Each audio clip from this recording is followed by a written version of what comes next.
Glória a Deus.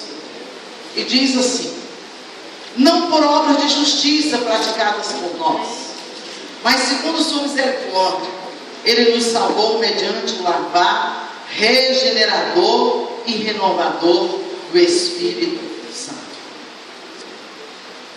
Queridos, eu amo a palavra de Deus.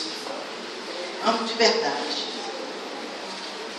E eu creio mesmo que todo crente precisa amar a palavra de Deus.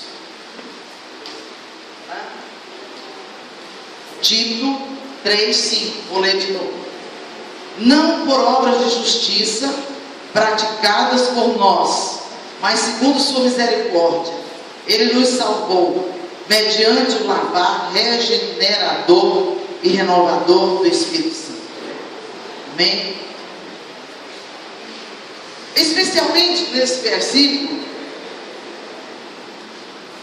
da carta a Tito, o apóstolo